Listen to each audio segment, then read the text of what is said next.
My daughter-in-law had the keys to my house, and she had turned my life into her personal amusement park. She rummaged through my drawers as if they were her own. She wore my clothes without asking for permission. She slept in my bed when I wasn't there. She brought her entire family to spend the holidays in my home without even giving me a heads up. "The house is huge. Eleanor, you don't even use all of it," she'd laugh, while her mother settled into the guest room and her sister took over my late husband's study. I was only 65 years old, yet I already felt invisible in my own home. But what Brittany didn't know was that I was planning something. In absolute silence, I bought a condo in a gated community 800 miles away. 24-hour security, cameras on every corner. No one would have access without my authorization. I didn't give the new address to anyone, not even my own son. I changed the locks on my house 2 days before I moved out, and when she opened the door, expecting to find my home full of things to loot, she only saw empty walls and an echo. Her scream resonated down the entire hallway.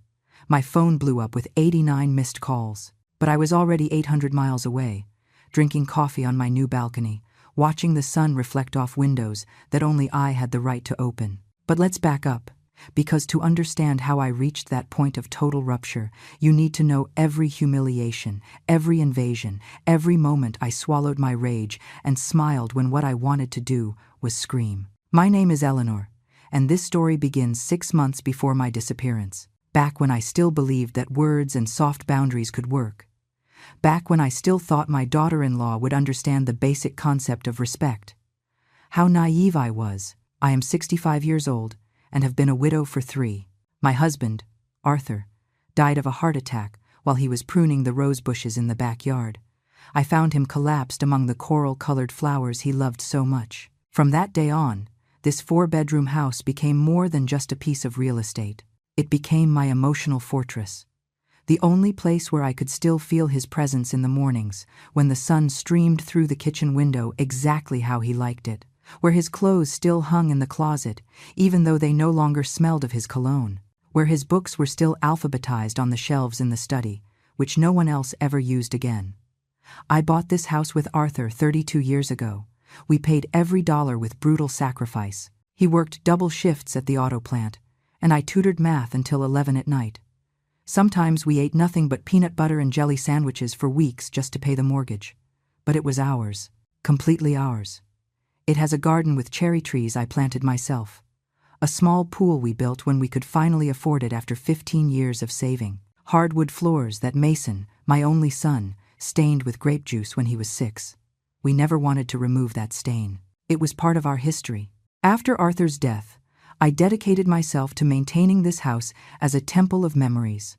Every object had its place, every room kept its purpose. The house has plenty of space. 4 bedrooms for a single person sounds excessive, I know, but each one held something important. The master suite, where Arthur and I slept for almost 30 years. Mason's room, which I kept intact even though he didn't live here anymore. The guest room, with the ivory curtains my mother sewed before she passed. And the study-turned-library, where Arthur spent his afternoons reading detective novels.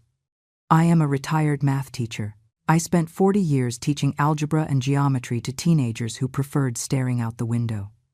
I retired 2 years ago with a modest but sufficient pension, $2,500 a month that I manage with millimetric care. I'm not rich, but I don't need help from anyone either.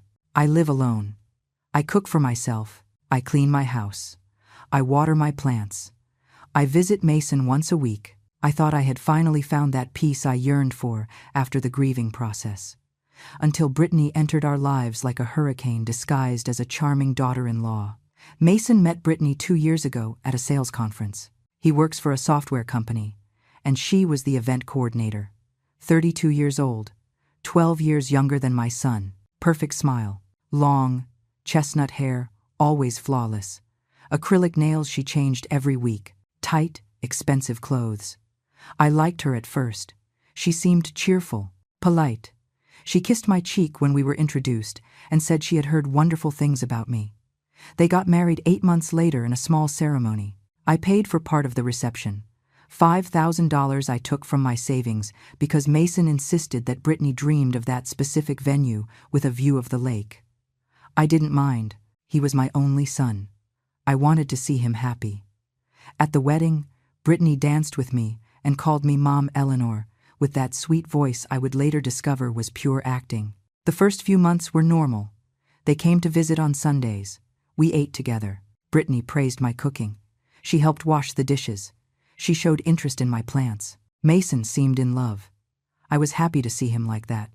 After 2 failed relationships, he had finally found someone who made him smile. But then, the first invasion happened. Small, almost imperceptible. The kind of thing one dismisses as a kind gesture, even though something in your gut tells you it's not right. It was a Tuesday in March.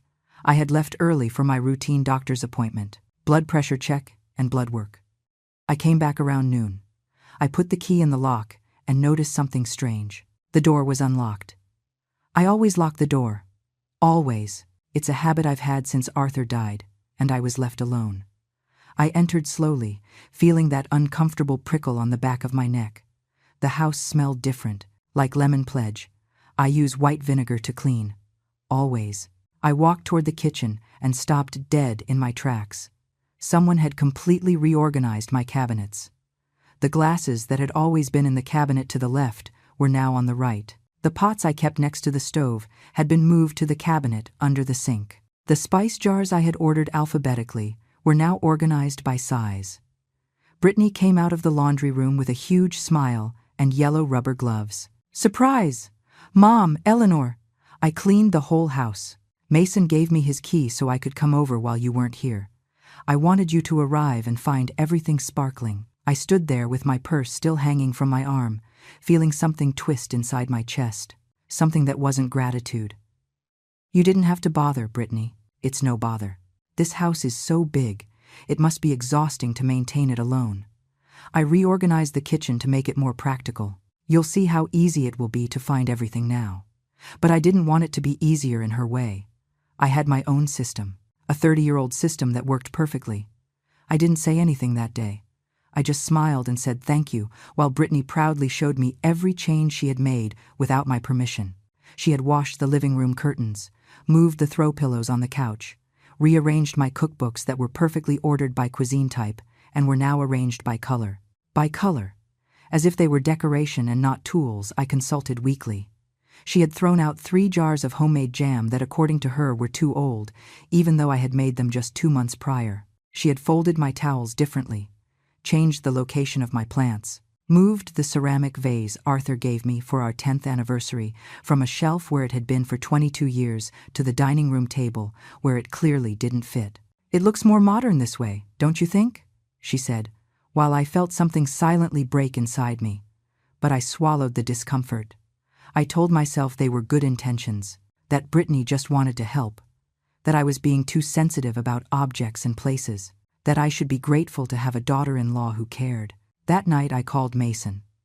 I told him with the calmest voice possible that I appreciated Brittany's gesture, but that I would prefer she let me know before coming over next time, that it made me uncomfortable for someone to enter my house when I wasn't there. Mom, Brittany just wanted to give you a nice surprise. Why do you always have to look at the negative side of everything? You should be happy to have a daughter-in-law like that. Most mothers-in-law complain that their daughters-in-law never visit them. I stayed silent, feeling that somehow I was the villain of this story for wanting privacy in my own home. I hung up the phone and spent 2 hours returning everything to its original place. The glasses to their cabinet, the pots next to the stove, the books ordered as they always were, Arthur's vase back to its shelf. When I finished, it was 11 at night and my knees hurt, but at least my house felt like mine again. I thought that would be the end of it, that Brittany would take the hint. How foolish I was to believe that a single, soft conversation could stop what was coming. 2 weeks later, I came back from doing my monthly shopping. I had gone to the supercenter, which is 40 minutes away by bus because the prices are better there. I spent $120 on groceries for the whole month. I arrived tired, with 4 heavy bags that I laboriously carried up the front steps. I opened the door and almost dropped everything on the floor. Brittany was in my living room, sitting on my sofa, watching TV. But it wasn't that which left me paralyzed. It was what she was wearing, my dress. The lavender dress with white floral embroidery that Arthur had bought me for our 25th anniversary. The one I kept wrapped in tissue paper in the back of the closet because it was too special to wear for just any occasion. The one that still smelled faintly of his cologne because the last time I wore it was our final anniversary dinner together, 3 months before he died. Brittany saw me come in and smiled as if it were nothing. "Hi, Mom Eleanor. Hope you don't mind. I came in to water your plants because I saw it was really hot and I thought they were going to wilt. And then I saw this dress in your closet and it looked so cute. I tried it on and it fits perfectly. You don't wear it anymore, right? It looks really vintage. Can I keep it?" "No. After all, you have so many dresses." My hands were trembling. The grocery bag slipped from my fingers and hit the floor. A bottle of oil rolled to her feet. She didn't even move to pick it up. "Brittany, take off that dress right now." My voice came out harder than I intended. She blinked, surprised. "Why are you getting mad? It's just a dress. You weren't even using it. It was stored away. It was stored away because it is special. My husband gave me that dress. Take it off, please." She stood up slowly with that expression of an offended victim, which I would later learn to recognize perfectly. She went to my room and returned 5 minutes later with her own clothes on and the dress hanging from her arm. She handed it to me as if she were doing me a huge favor. "I didn't know it was such a big deal. You should have said so. I'm not a mind reader." She left, without saying goodbye. I heard her slam the door harder than necessary. I stood there holding my dress, feeling like someone had profaned something sacred. I took it to my room and smelled it. It didn't smell like Arthur anymore. Now it smelled like Brittany's sickly sweet perfume. That night I cried for the first time since the funeral. The next morning, Mason called me, furious. "How could you humiliate Brittany like that?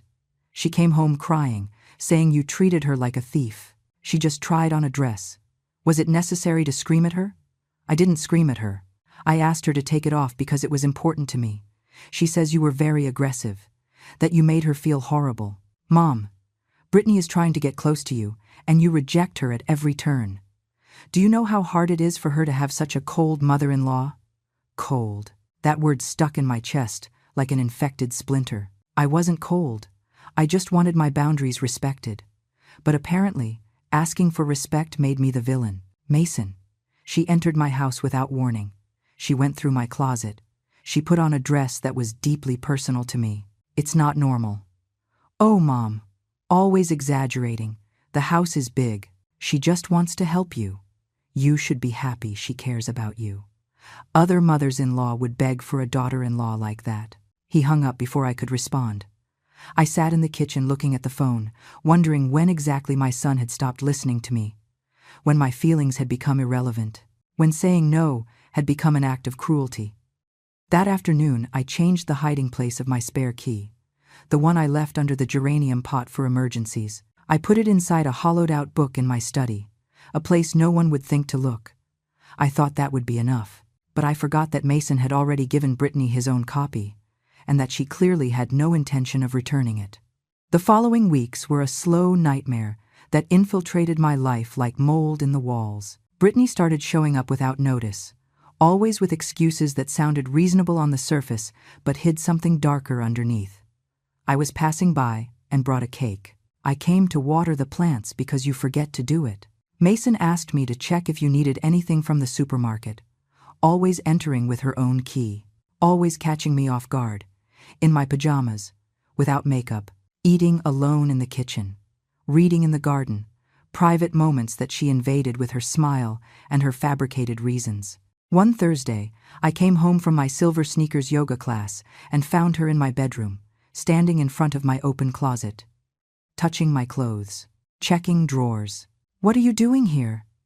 She turned around without any apparent shame, as if being discovered rummaging through my things was the most normal thing in the world. "I was looking for that cream-colored sweater I saw the other time. It's cold in my apartment, and I thought you wouldn't be using it. You have so many nice things stored away. It's a shame no one takes advantage of them." I felt the blood pounding in my temples. I breathed deeply. I counted to 10, like they taught me in the grief therapy I attended after Arthur's death. "Brittany, this has to stop. You cannot enter my house when I am not here. You cannot go through my things. This is my privacy."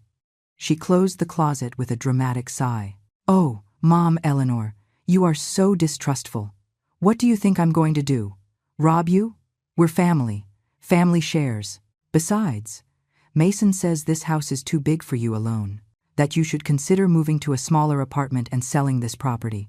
We could use that money to buy ourselves a bigger house. Mason and I are planning to have kids soon and will need space." I froze, processing what I had just heard.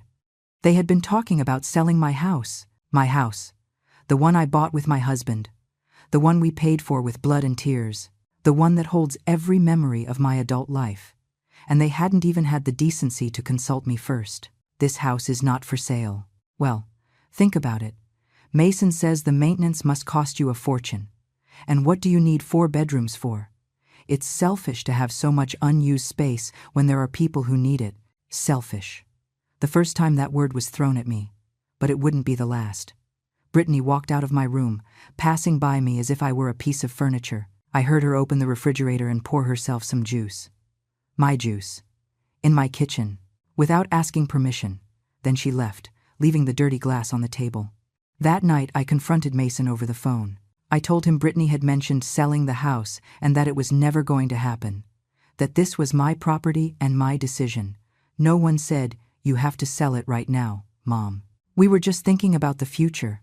You're not going to live forever. It would be more practical for you to move into something manageable now, while you can still decide, instead of waiting for it to be an emergency. I am 65 years old, Mason, not 85.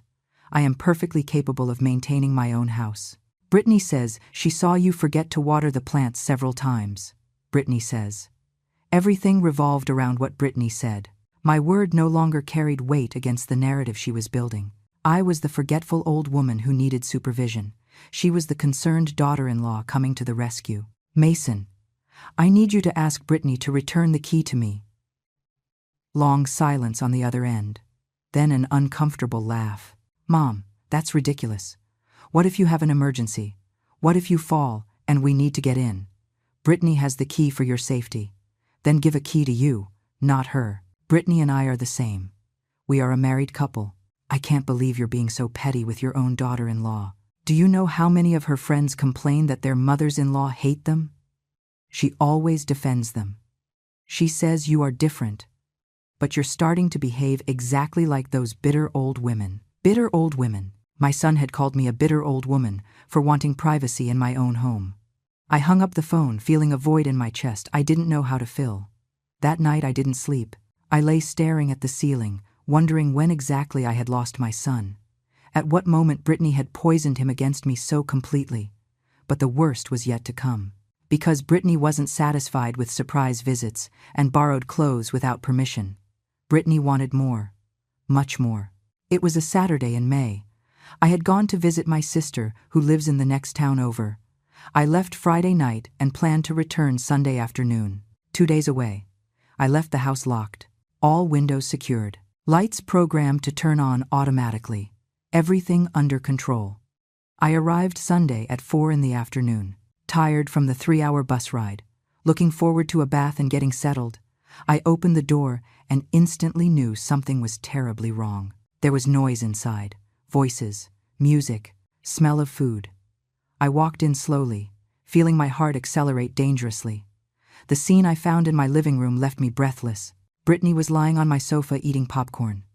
Her mother, Linda, occupied my favorite armchair, the one Arthur used for reading, and that no one else had touched since his death. Her sister, Madison, was sitting on the floor with a plate of food. And the worst, the absolutely unforgivable. There was a man I didn't know coming out of my bathroom. A guy around 30 with tattoos on his arms who saw me and smiled as if he had every right to be there. Hey, you must be Britt's mother-in-law. I'm Tyler, Madison's boyfriend. Nice house. Brittany looked up and waved at me as if this were completely normal. Oh, Mom Eleanor, you're early. I thought you'd be back later. We're watching movies. Want to join? My voice came out like a strangled whisper. What is going on here? Linda, her mother, looked at me with that condescending expression I would later recognize as a family trait. Brittany invited us to spend the weekend. She said you wouldn't be here, and the house is huge. You wouldn't want us staying in a hotel spending money when there's so much space available here, right? She invited her family to my house, without asking me, as if it were hers, as if I didn't exist. I saw they had used my kitchen. Dirty dishes piled in the sink, pots with leftover food, glasses everywhere. I saw suitcases in the hallway. 3 large suitcases. They had brought luggage. They planned to stay for several days. Brittany, I need to talk to you. Now. Outside. She followed me to the garden with that expression of teenage annoyance, as if I were the nuisance interrupting her fun. What is the problem? The problem is that you brought your family to my house without my permission. The problem is that you are using my space as if it were yours. The problem is that this is getting completely out of control. She crossed her arms. Her face changed. She was no longer the sweet and concerned daughter-in-law. It was something colder, more calculating. The house is big, Eleanor. You don't even use all of it. You have 4 bedrooms for 1 person. It's a waste. My family needed a place to stay this weekend, and I thought I'd be helpful. But I see you're one of those selfish people who prefer to have empty spaces rather than help others. This is my house, Brittany. Technically, it's also Mason's. He is your son. He has a right to use this house. And I am his wife. What is his is mine. I stood looking at her, unable to process the audacity of what she had just said. Technically, it's also Mason's. As if my son had any legal right over a property I bought and paid for completely.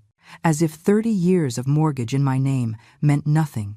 As if the fact of being my son automatically granted him shared ownership of my assets. But the most terrifying thing wasn't what she said, but the conviction with which she said it. Brittany really believed she had a right to my house. This house is solely in my name. Mason has no legal right to it. Brittany smiled, a smile that didn't reach her eyes. For now, but when you're gone, everything will be Mason's, and therefore mine. So really, we're just speeding up the inevitable. Why wait?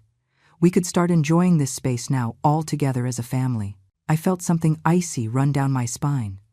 This woman was planning my life after my death, counting my inheritance before I was even sick. She saw my house not as my home, but as her future property. And she said it openly, without any shame. I want your family to leave.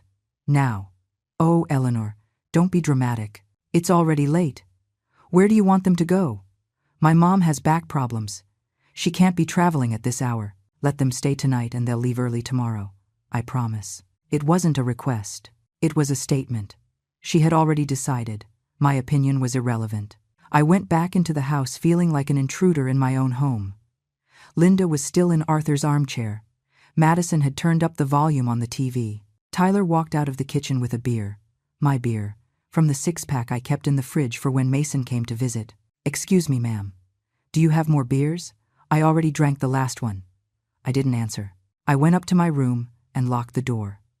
I sat on the edge of my bed listening to the laughter coming from downstairs. The loud TV, steps going up and down the stairs, someone using my bathroom. The toilet chain that needed repair and made that particular noise I knew perfectly. Voices in the guest room. They had set up in there. On the sheets my mother had embroidered. In the bed where no one slept because that space was sacred. I called Mason. He answered with a sleepy voice. It was 9 at night, and he was already asleep. Mason, your wife brought her entire family to my house without warning me. I need you to come and get them out of here. I heard a long, tired sigh. Mom, it's 9 p.m. I'm not going to drive 40 minutes to create unnecessary drama. Brittany told me they were going to stay this weekend. She said she had told you. She lied to me. I was at your aunt's house. I didn't know anything. Well, it was a misunderstanding. Let them sleep and they'll leave tomorrow. It's not a big deal. Mason.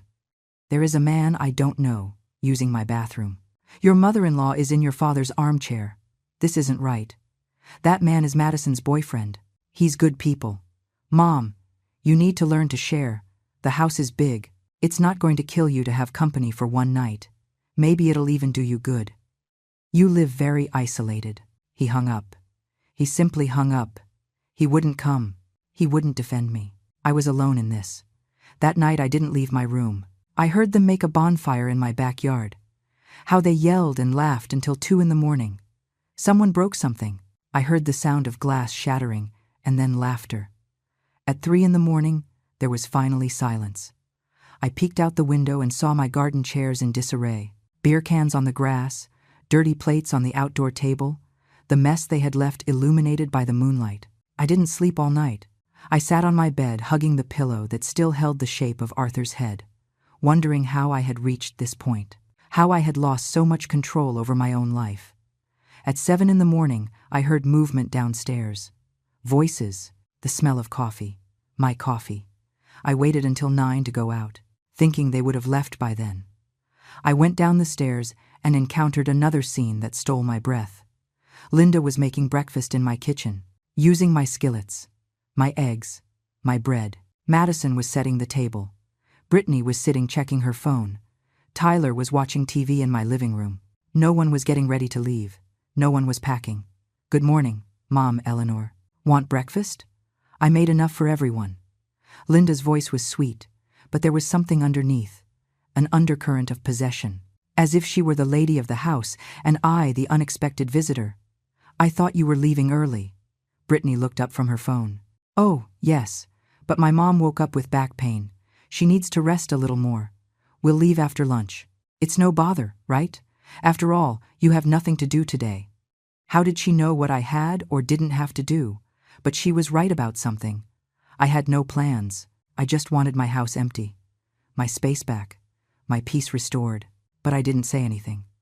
I poured myself coffee and sat at the table in my own kitchen, feeling like a stranger, watching how this alien family consumed my food and occupied my space with a naturalness that sickened me. They left at 6 in the evening, 10 hours later than promised. They left the house a disaster. Wet towels on the bathroom floor, beds unmade, dirty dishes in the sink, food stains on the tablecloth my grandmother had crocheted, a broken glass hidden under the sofa, cigarette butts in the garden, even though I had made it clear there was no smoking on my property. I spent 4 hours cleaning, 4 hours erasing the trace of their invasion. I found something that froze my blood in the drawer of my nightstand. Someone had been rummaging there. My personal documents were slightly disorganized. The deed to the house, my will, everything had been touched and reviewed. Brittany had been investigating, confirming that the house was indeed solely in my name, looking for some way to claim it. That was the straw that broke the camel's back. But I didn't know it yet. I still believed I could fix this with words, with firmer boundaries, with honest conversations. I didn't understand that I was dealing with someone who respected no boundaries, who viewed my kindness as weakness, who interpreted my attempts at peace as invitations to continue invading. I called Mason the next day. I told him about the reviewed documents, about the 4 hours of cleaning, about how disrespectful it all had been. I hoped he would finally understand, that he would finally see what his wife was doing. "Mom, you're paranoid. No one went through your documents. You probably moved them yourself and forgot. Brittany told me you were super hostile all weekend, that you didn't speak a word to them, that you made them feel uncomfortable. Her family left with the impression that you are a bitter woman, bitter, paranoid, forgetful, hostile, all the adjectives Brittany had carefully planted in my son's mind. I was no longer his concerned mother. I was a problem that needed to be managed, an obstacle between him and marital bliss. Mason, I just want privacy in my house. Then maybe you should sell it and move to a smaller place where you don't have to worry about extra space." There it was, the real plan. Get rid of me and my house, Brittany had convinced him. And he blindly agreed with everything. I hung up without saying goodbye. And for the first time, I allowed a dark thought to cross my mind. A thought I would have previously rejected as exaggerated. Maybe my son wasn't on my side anymore. The following weeks were a silent psychological war. Brittany had found my weak point and was exploiting it without mercy. She knew I didn't want to create problems between her and Mason. She knew I loved my son too much to force him to choose between us. And she used that knowledge as a weapon. Every invasion came wrapped in justifications that sounded reasonable on the surface. Every violation of my space was presented as an act of family love, and when I protested, I automatically became the selfish villain, rejecting gestures of affection. I started finding evidence of her secret visits. A used plate I hadn't dirtied, A damp towel when I hadn't showered that day. The coffee level lower than I remembered. Little things that made me doubt my own sanity. Had I really left that window open? Had I moved that book? Had I used that cup? Brittany was driving me crazy with her phantom presence. She entered when I went out, touched my things, left minimal traces, enough for me to notice, but not enough for me to prove it. One Tuesday, I arrived from my appointment with the cardiologist and found my bed unmade. The sheets jumbled, the pillow with a fresh indentation. Someone had slept there, in my bed. In the sacred space where Arthur and I had shared 30 years of intimacy. I put my hand on the mattress, and it was still warm. Brittany had been here less than an hour ago. She had lain in my bed as if it were hers, as if she were testing how it would feel when she was finally the owner. I checked the whole house. My drawers had been opened again. My underwear was disorganized. Someone had tested my perfumes. The bottles were in a different order on my vanity. Food was missing in the kitchen. A package of cookies I had bought 2 days before was empty in the trash. Half a gallon of milk less. 3 apples missing from the fruit bowl. Brittany wasn't just invading my space. She was consuming my resources, eating my food, using my things, living my life when I wasn't looking. I called Mason from the landline because I no longer trusted my cell phone to be private. I had the terrible suspicion that Brittany had managed to access my passwords somehow. I had noticed my apps opening by themselves sometimes, that my phone got hot when I wasn't using it. Small signs that someone else was monitoring my digital life. Mason, your wife was in my house today. She slept in my bed, ate my food. This has to end. Silence on the other end. Then a sigh that sounded more like annoyance than concern. Do you have proof? Did you see her? Do you have photos? I don't need photos. I can feel that someone was here. Mom, listen to yourself. You can feel it. Do you know how that sounds? Brittany is at work all day. She doesn't have time to go to your house to take naps. You're making things up because you can't stand her. Admit it. I am not making anything up. Someone slept in my bed. The pillow still has the warmth. Or maybe you took a nap and forgot. You've been forgetting a lot of things lately. Maybe you should go to the doctor. Get checked out. At your age, it's normal for memory to start failing. At my age, my 38-year-old son was treating me as if I had senile dementia, as if my 65 years had automatically turned me into a confused old woman who couldn't distinguish reality from imagination. Brittany had convinced him that I was losing my mind, and he believed her over me. Mason, I know what I saw, what you think you saw. Look, I'm going to be honest with you. Brittany and I have been talking. We are worried about you. You live alone in that huge house. You have no supervision. You could fall, and no one would find out for days.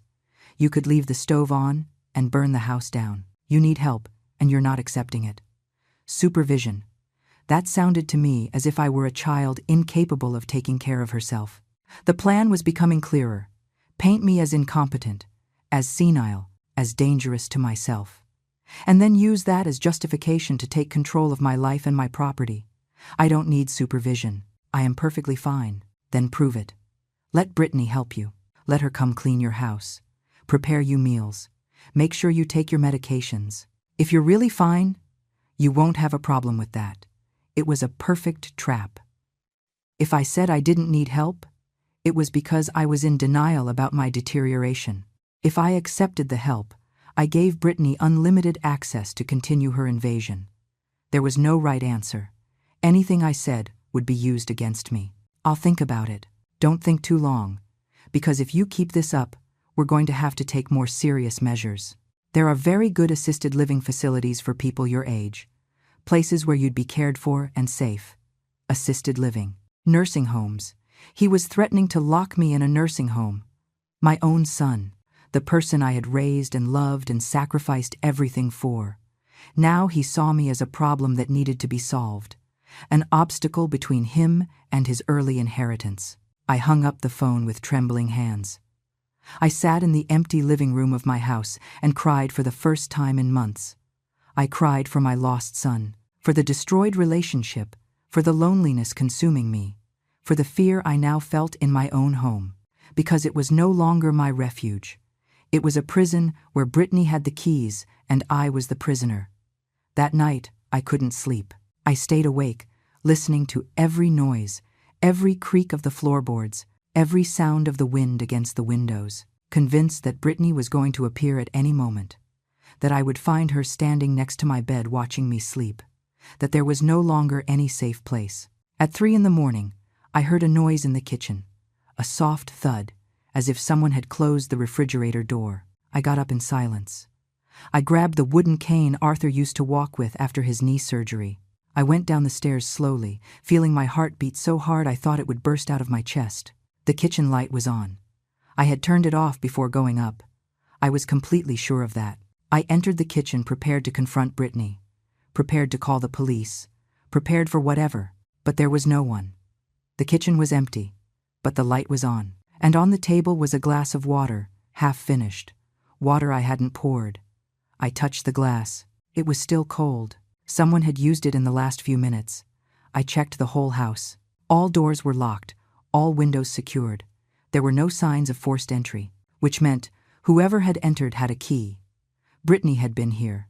She had entered while I slept. She had been in my kitchen, drinking water, moving through my house like a ghost, and then she had left without making noise, leaving only that glass as proof of her invasion. Or maybe I was going crazy, like everyone said. Maybe I really had gone down to drink water and forgot. Maybe I left the light on.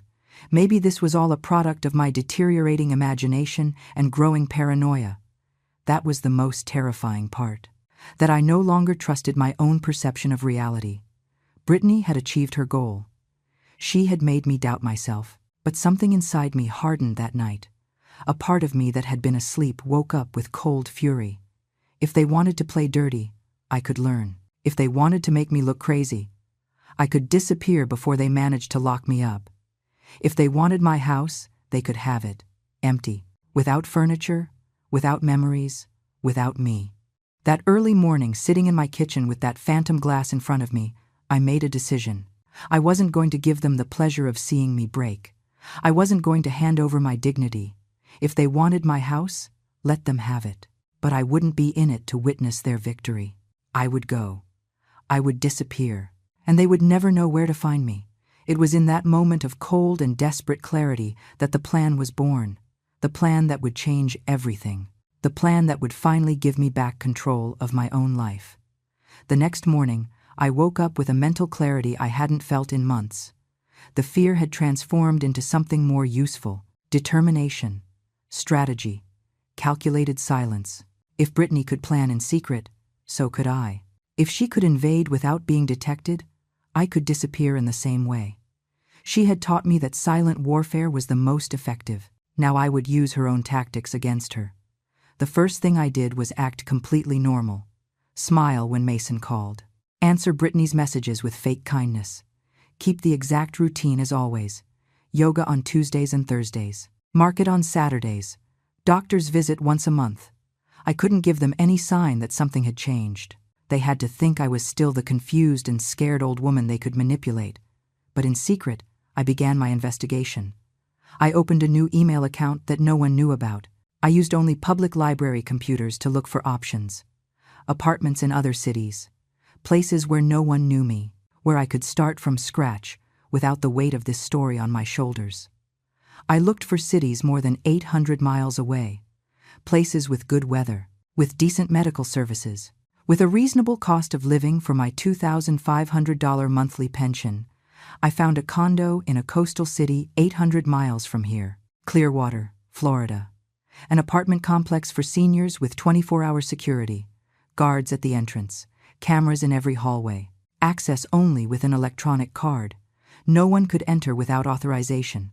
No one could violate me ever again. The apartment was small. 1 bedroom, 1 bathroom, kitchen integrated into the living room. Barely 450 square feet, but it was perfect, manageable, safe, mine. It cost $1,200 a month including maintenance, plus another $100 for utilities. I would have $1,200 left for food and expenses. Tight, but possible. I spoke with the manager over the phone from a public payphone. I explained my situation without giving compromising details. I just said I needed a change, that I was looking for privacy and security. She understood without needing full explanations. She told me many women my age arrived there looking for the same thing: peace after chaos. To pay the deposit and the first 3 months of rent, I needed $4,800. I had savings, but they were in the bank where Mason was a joint holder on the account. It had never seemed like a problem. He was my son. I trusted him. But now that shared account was a vulnerability. If I withdrew a large amount, he would see it. He would ask questions. Brittany would find out. The plan would be ruined. So I started withdrawing little by little. $50 every time I went to the supermarket, $30 when I paid at the pharmacy, $20 from the hardware store. Small amounts that looked like normal expenses for an elderly woman. I kept the cash in an envelope inside a hollow book in my library. The same book where I had hidden the spare key. No one checked my books. They were old and boring. Advanced mathematics, linear algebra, analytic geometry, perfect for hiding secrets. It took me 6 weeks to gather the money, 6 weeks of acting like nothing was wrong, of allowing Brittany to keep showing up without warning, of smiling when she arrived with Linda and Madison for coffee without an invitation, of saying nothing when she used my bathroom and left wet towels on the floor, of ignoring when she opened my refrigerator and ate what she wanted. Every invasion hurt me, but now I had a purpose. Every violation brought me closer to freedom. During those weeks, I documented everything. I took photos with my old phone that I no longer used and kept hidden. Photos of the unmade bed after she left, of the dirty dishes she left behind, of my used clothes thrown in the laundry hamper, of the beer cans in my garden after she brought people over. I kept every piece of evidence in a hidden folder, not to show Mason because I knew he wouldn't believe me, but for myself, to remind me that I wasn't crazy, that this was real, that I had valid reasons to disappear. Brittany was becoming bolder. She didn't even try to hide her invasions anymore. One day I came home from the library and found her reorganizing my living room, moving furniture, taking down paintings Arthur and I had chosen together and replacing them with cheap prints she had bought. I'm modernizing the place a bit. Mom, Eleanor. It looked very outdated, very elderly. It needed a refresh. Outdated, elderly. My house that was a museum of my life was now outdated. My carefully preserved memories were ugly and needed to be replaced. I breathed deep and smiled. How considerate you are, Brittany. She looked at me surprised by the lack of resistance. She expected a fight, expected me to explode, but I just smiled and went to my room. It didn't matter what she did with the living room anymore. In 3 weeks I wouldn't be here to see it. I hired a small moving company, one that worked with discretion. I explained that I needed to move my belongings in several loads on different days, that no one could know. The owner was an older gentleman who understood without judging. He told me he had helped other women in similar situations. I didn't ask for details. I just thanked him for his understanding. I started packing at night when I was sure no one would come. Small boxes, easy to move. I marked them as donations so if anyone saw them they wouldn't suspect. The clothes I loved most, the irreplaceable photos, important documents, Arthur's jewelry box, my mother's books, the things that had real emotional value.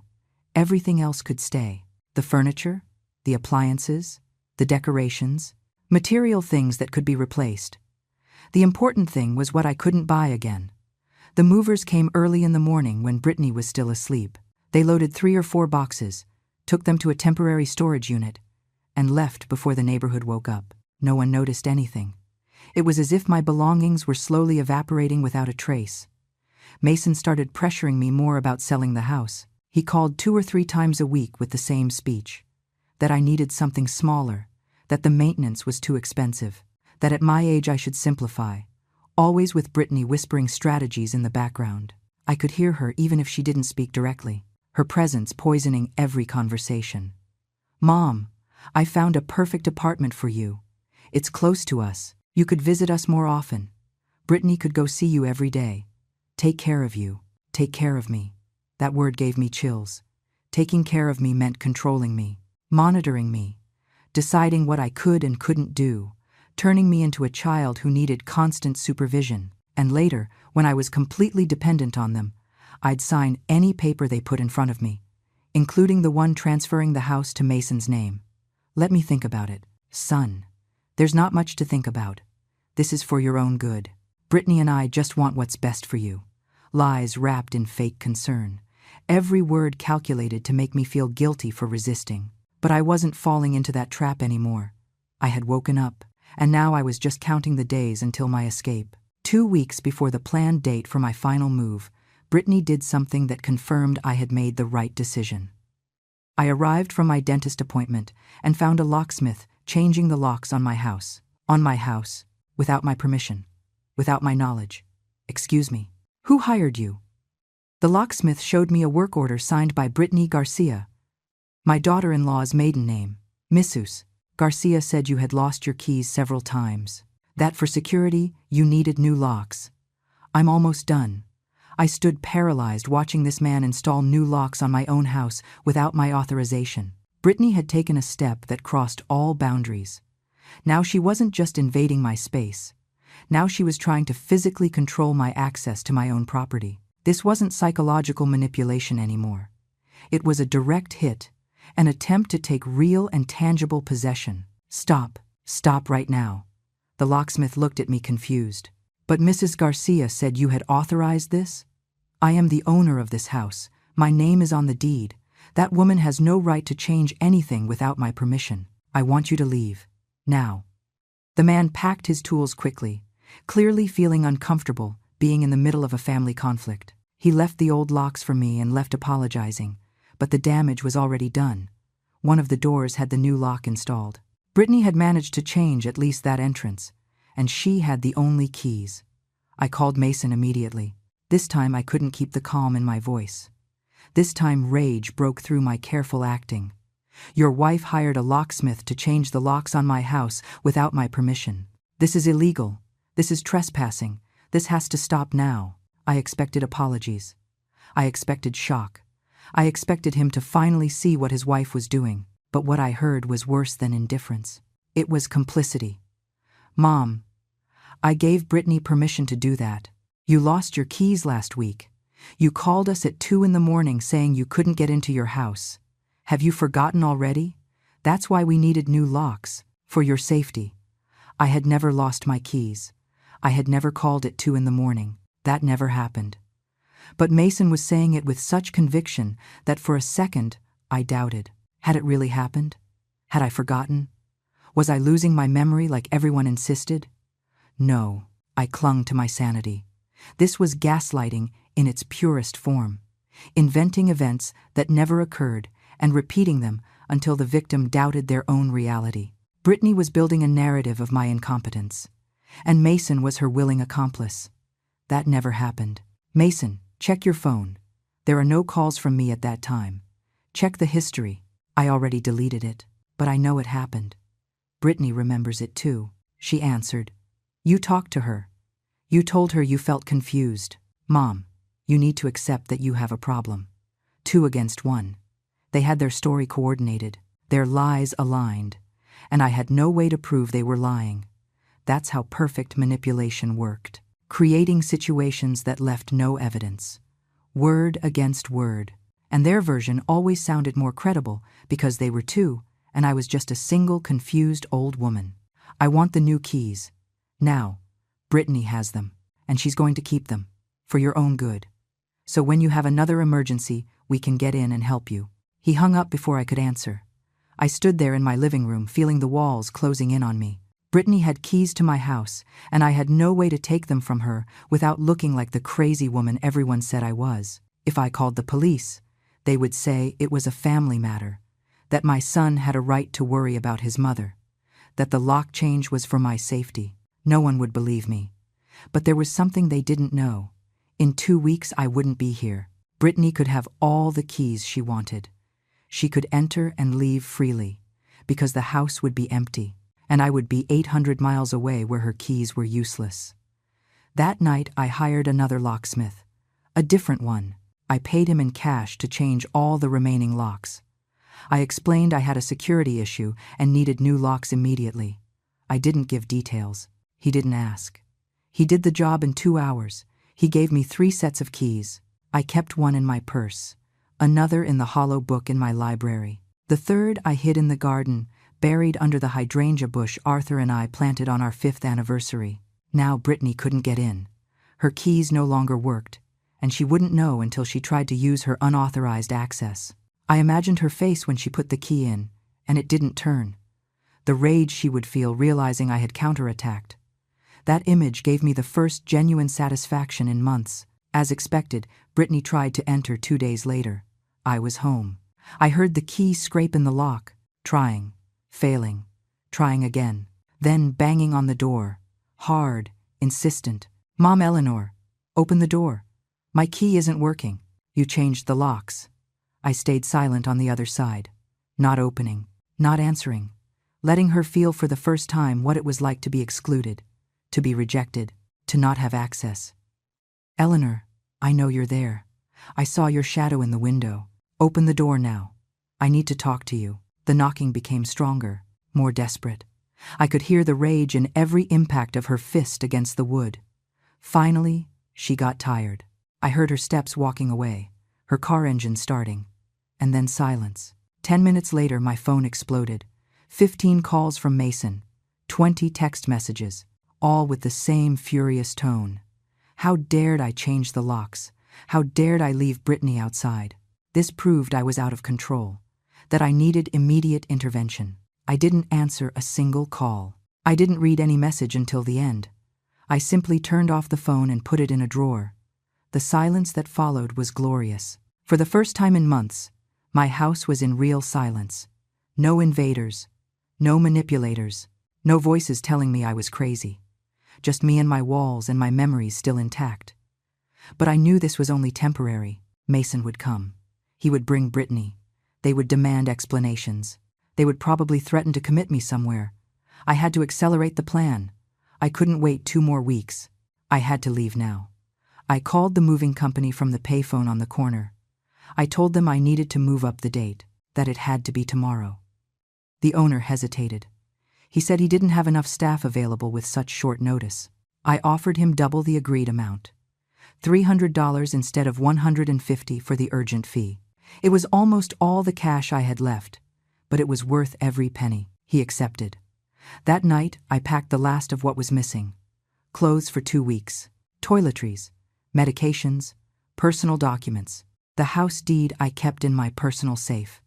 My updated will I had made 3 years ago, where everything was left to Mason, but with the condition that he couldn't sell the house until 5 years after my death.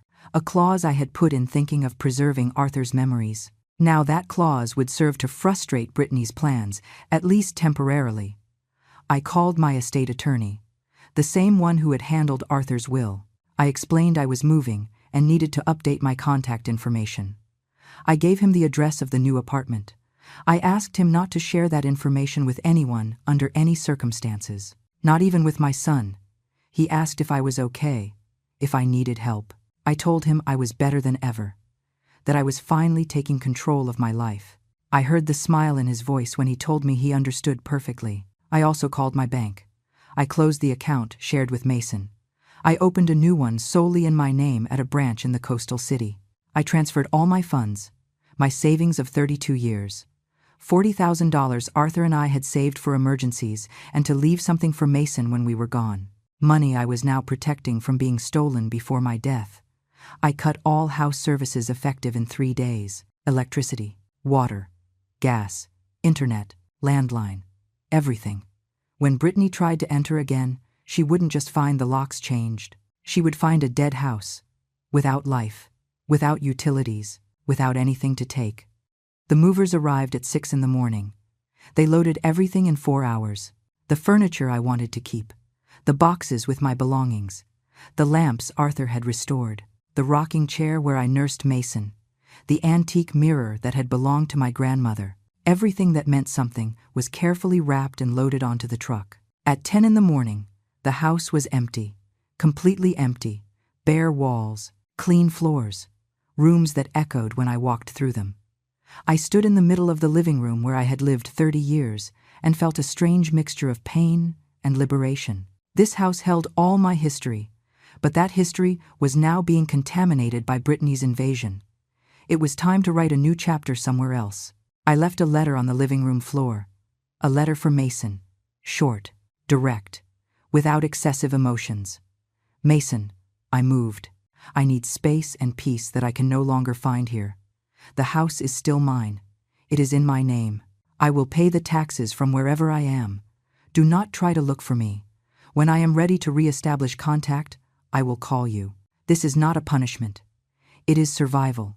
Your mother who loves you but needs to protect herself. I locked the door. All 3 new locks. I walked toward the taxi waiting for me on the corner. I didn't look back. If I looked back, I might change my mind. I might feel guilt. I might convince myself I was exaggerating. But I wasn't exaggerating. I was saving myself. The trip to the coastal city took 19 hours by Greyhound bus. 19 hours to process everything, to cry in silence, to feel the weight of what I had just done. I had abandoned my house. I had fled from my own son. I had cut the only family connection I had left. But I had survived, and that was what mattered. I arrived at my new apartment at 3 in the afternoon the next day. The condo was exactly as described in the photos.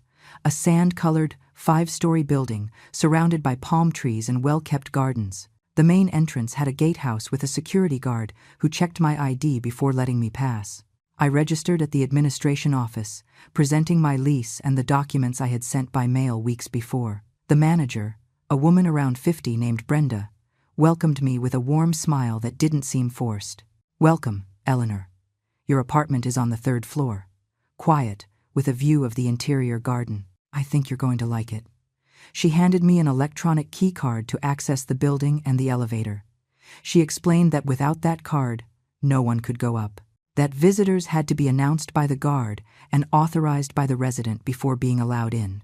That there were cameras in every hallway and in all common areas. I felt safe for the first time in months. The apartment was small but perfect. 1 bedroom with a large window that let in natural light. A full bathroom with grab bars installed for seniors. An integrated kitchen with an electric stove and compact refrigerator. A dining area that fit exactly my favorite sofa and the 2-seat table I had brought. The walls were white and clean. The tile floor shone. It smelled of fresh paint and a new beginning. The movers arrived 3 hours later. They brought up my furniture and boxes with care. They arranged everything where I directed them. In 2 hours, the apartment started to look like a home. My rocking chair by the window. Arthur's photos on the nightstand. My mother's books on the small shelf that fit perfectly in the corner. The home was tiny compared to what I had left behind, but it was completely mine. No one else had keys. No one else had access. No one could invade this sacred space. That first night, I slept deeply, for the first time in half a year. Without fear that someone would enter while I slept. Without anxiety waiting to hear strange noises. Without needing to check the locks 5 times before going to bed. The silence of the apartment was absolute. Real and tangible peace enveloping every corner. I woke up at 7 in the morning with the sun entering my window. I made coffee in my small pot. I sat on the tiny balcony overlooking the interior garden where other residents were doing morning exercises. A gray-haired lady waved at me from below. I waved back. No one here knew my history. No one knew about Brittany or Mason or the house I had left behind. Here I was, simply Eleanor, a 65-year-old woman starting over. I turned on my phone for the first time in 2 days. Exploding was an understatement. I had 237 notifications, 189 missed calls, most from Mason, some from Brittany. There were even calls from numbers I didn't recognize. Probably Linda and Madison recruited for the harassment army. The text messages were increasingly desperate and then more furious. Mom, where are you? Answer the phone. We went to your house and it's empty. What did you do? This is crazy. Brittany is hysterical. I need to know you're okay. If you don't answer, I'm calling the police. You are selfish. How could you do this to us? You're going to regret it. The messages told a clear story. Brittany had tried to enter the house. She had discovered her keys didn't work. She had called Mason.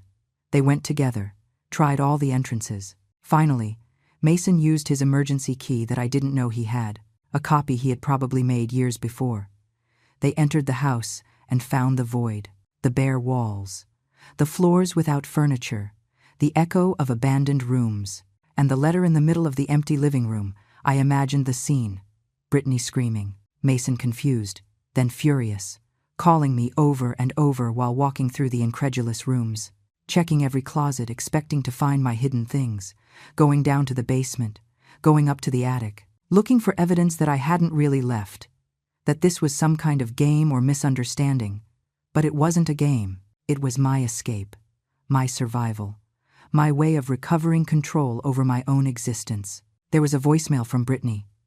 I listened to it with my heart racing, but also with a dark satisfaction I didn't know I was capable of feeling. Mom, Eleanor, I don't know what is happening, but this isn't right. Mason is destroyed. I am worried. I know we've had differences, but I didn't think it would come to this. Please call us. Tell us where you are. We just want to know you're safe. Everything else we can talk about, please. The voice sounded genuinely worried, almost convincing, but I already knew that voice, that ability to sound sincere while manipulating. I wasn't falling into that trap anymore. The time for conversations and negotiations was over. Now it was time for silence. There was another voicemail from Mason. This one was different. Pure anger without a filter. Mom, this is ridiculous. You left the house empty as if you were dead. Do you have any idea what I felt entering and seeing everything like that? I thought something horrible had happened to you. Brittany almost fainted from the scare. And then we found your letter. Your damn letter accusing us of what exactly? Of worrying about you. Of wanting to help you. This is manipulation. This is cruelty. I don't know where you are, but you better appear soon because I'm going to do everything legally possible to declare you mentally incompetent. I'm going to get a court order to commit you. Clearly, you are not in your right mind. This proves it. There it was. The real threat. Using the legal system to declare me incompetent, to strip me of my autonomy, to take control of my assets, exactly what I had feared. But now that I was 800 miles away with all my documentation in order and a lawyer who knew the truth, his threats sounded empty. They would need to find me first, and I had no intention of making that easy for them. I blocked Brittany's number. Then I blocked Linda's, Madison's, the unknown numbers. I left only Mason's. My son still deserved the possibility of contacting me, even if it was to insult me. He was my only son after all. But I wouldn't answer him. Not yet. I needed him to feel the desperation, to feel what it was like to look for someone who doesn't want to be found, to feel a fraction of the fear and helplessness I had felt for months. The following days were surreal. I woke up every morning hoping this was a dream, that I would wake up in my old house with Brittany entering without knocking. But no, this was real. I was here, in my small and safe apartment, surrounded by my most precious things, with guards at the entrance who would never allow Brittany to cross without my explicit authorization. I started establishing new routines. Morning walks through the condo garden, breakfast in the small community dining room where residents gathered, surface-level conversations with neighbors who didn't ask about my past, afternoons reading on my balcony, nights watching TV shows without the weight of constant anxiety. I met a woman named Helen, who lived in the apartment next door, 72 years old, a widow too. She had arrived at the condo 2 years before, escaping a similar situation with her son and daughter-in-law. She didn't give details, and I didn't ask, but there was a silent understanding between us. We knew we had both fled from something, that we had both chosen solitude over invasion, that we both valued our peace more than family approval. I spent 3 weeks in complete silence, without answering any message, without returning any call, watching how Mason's messages went from fury to worry to guilt to manipulation and then back to fury. It was a predictable cycle. He tried all angles: filial concern, justified anger, emotional guilt. Nothing worked because I wasn't seeing the messages until days later.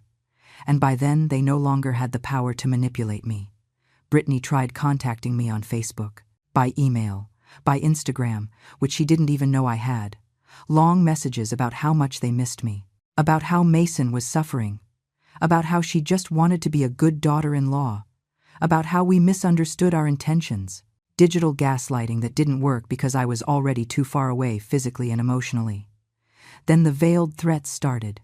Messages about how they were consulting lawyers, about how they were going to report me as a missing person, about how abandoning property could have legal consequences. Desperate attempts to scare me into coming back. But I had consulted my own lawyer. I knew I hadn't abandoned anything. The house was still in my name. Taxes were paid in advance, utilities canceled legally. There was nothing illegal about moving without telling my adult son. 1 month after my disappearance, I finally responded. Not because I felt guilt, but because the silence had served its purpose. Mason had felt the powerlessness. Brittany had experienced the frustration of not having access. Both had spent 30 days without control over me, without knowing where I was, without being able to manipulate me. It was time to establish the new rules of this relationship. I called Mason from my new phone, a number he didn't know. He answered on the second ring with a desperate voice. "Hello? Hello, Mason. It's me." Silence, heavy breathing. Then his voice cracking. "Mom, my God, Mom, where are you? Are you okay? We've been looking for you everywhere. The police, hospitals. I thought you were dead. I am perfectly fine, better than I have been in months. Where are you? I'm coming for you right now. Tell me the address." "I am not going to give you the address, and you don't need to come for me. I am not lost. I chose to leave. There is a difference." I heard how he processed my words, how worry transformed into confusion, and then into that familiar fury. "You chose? You chose to disappear as if you were dead? You chose to leave us worried sleepless for a month? Do you have any idea what you put us through?" "Yes, I have a perfect idea, because it is exactly what you put me through for 6 months. The difference is that I violated my own privacy by leaving. You violated mine by staying." "What are you talking about?" "We were just trying to help you." Brittany entered my house without permission. She slept in my bed. She wore my clothes, reviewed my documents, brought her entire family to live in my space without consulting me. She changed my locks, made me doubt my own sanity, inventing events that never occurred. And you supported her every step of the way. You called me crazy, paranoid, senile. You threatened to commit me. So yes, Mason, I chose to leave before you took away my ability to choose. Long silence. I could hear Brittany in the background asking who it was. Mason put the phone on speaker. "Mom, Eleanor, please listen to me. It was all a terrible misunderstanding. I just wanted to get close to you. I wanted us to be a real family. Maybe I went overboard, but it was because I love you. Mason and I want to take care of you." Her voice sounded sincere, but I already knew that performance. I had fallen for it too many times. "Brittany, I don't want to be taken care of. I want to be respected, and respect means accepting when someone says no. It means not entering private spaces without permission. It means understanding that generosity is not the same as invasion." "But the house was so big. You were so alone. I thought you'd like the company. If you had asked, I would have said no. That's why you never asked. Because you knew the answer and decided to ignore it." Mason took back control of the conversation with a firmer voice. "Okay, Mom, we understand. We made mistakes. But this has gone too far.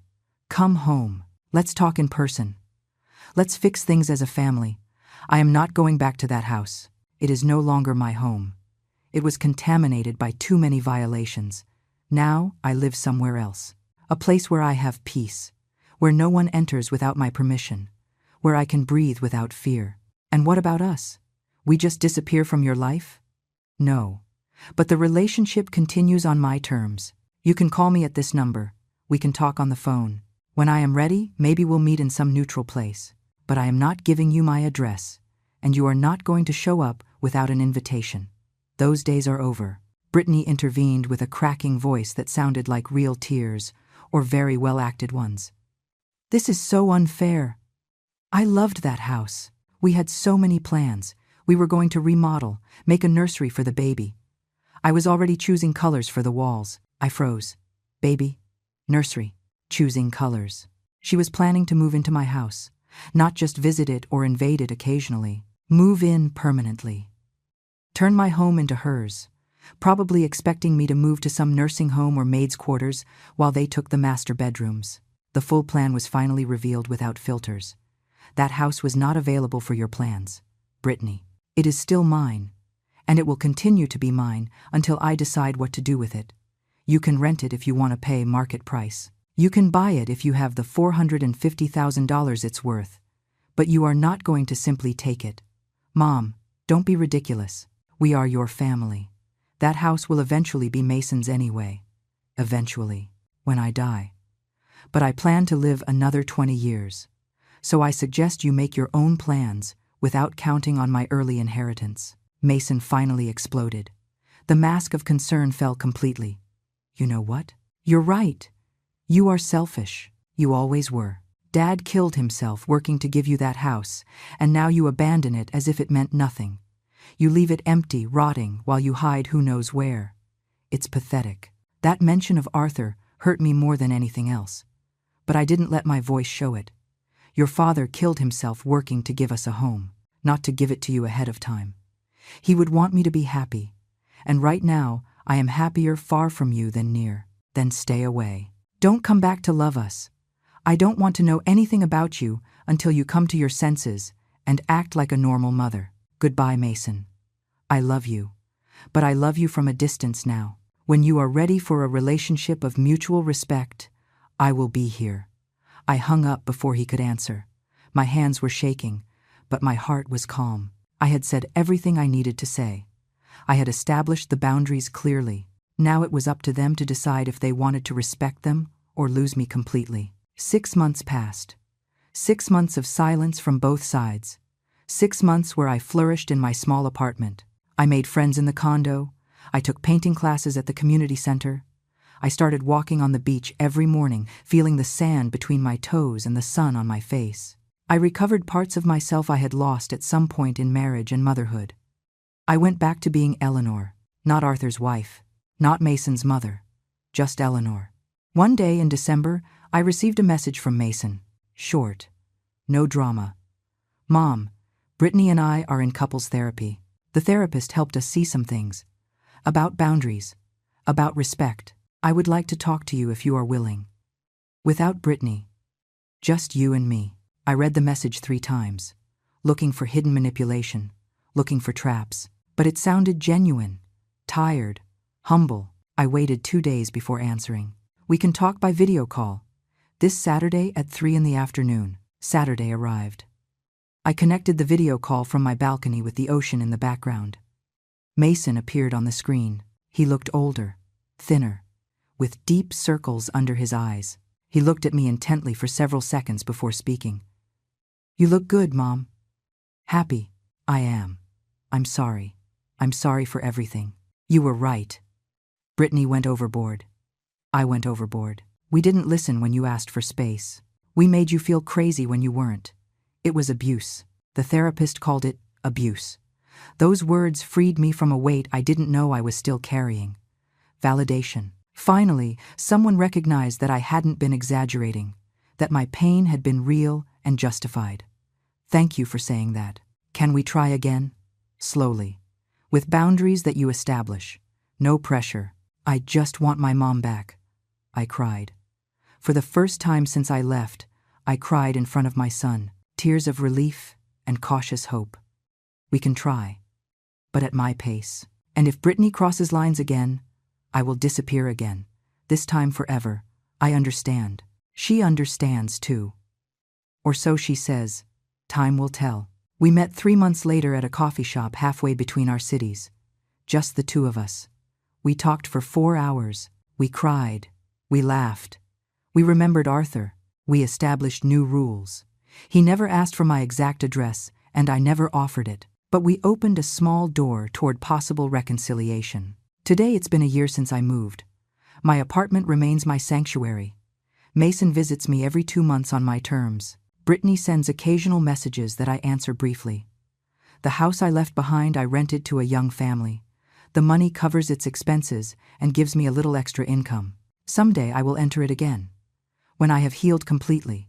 When I no longer associate those walls with fear. I learned that establishing boundaries isn't cruelty, that protecting myself isn't selfishness, that disappearing is sometimes the only way to survive, and that real family respects spaces. The rest are just people with whom we share blood. I am 66 years old. I live alone in 450 square feet, and never in my life have I been freer.